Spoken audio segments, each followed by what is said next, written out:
So as we walk through this passage tonight, there's several headings that I want to set before you that will help be almost like footsteps through this text. And the first thing that I want you to note is the command. That's how verse 15 begins. It begins really with an emphatic command of prohibition. It's put in the negative, and it has a certain shock value by the fact that it's put in the negative. He begins by saying, do not love the world.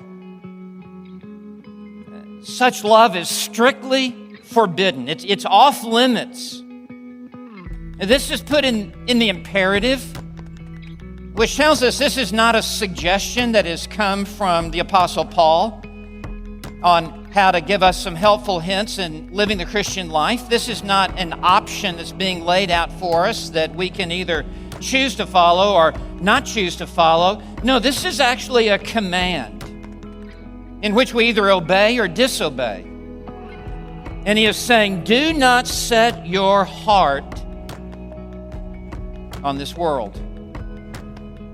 Now, the word world, when John uses the word world in the Gospel of John and his 3 epistles, as well as the book of Revelation, he uses the word world, cosmos, 10 different ways.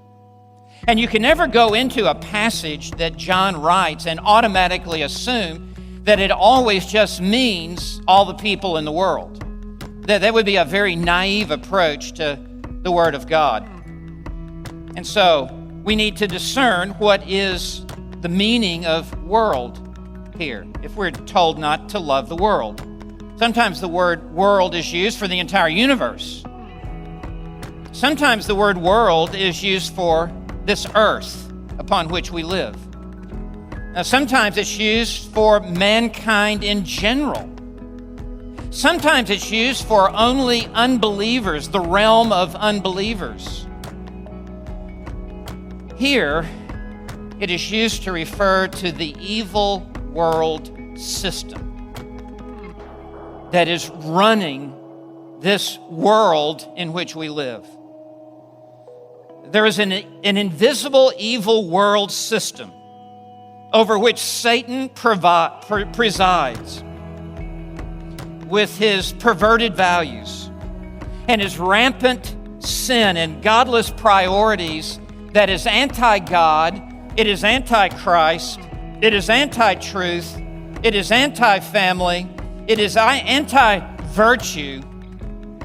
And that is the reference here. Do not love this evil world system that is adamantly opposed to God. Don't become ensnared in this. This reference to the world here in verse 15 refers to all the godless ideologies and philosophies that influence and run this world in which we live. It refers to secular humanism and worldly thinking and demonic lies that are hostile to God and antithetical to the truth of God. It includes all the various components of the world system. It includes the world of the media. It includes the world of politics. It includes the world of medicine. It includes the world of education. It includes every dimension of this world.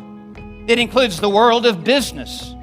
And there are standards, ungodly standards, by which each of these component parts of the evil world system are being energized and are being run.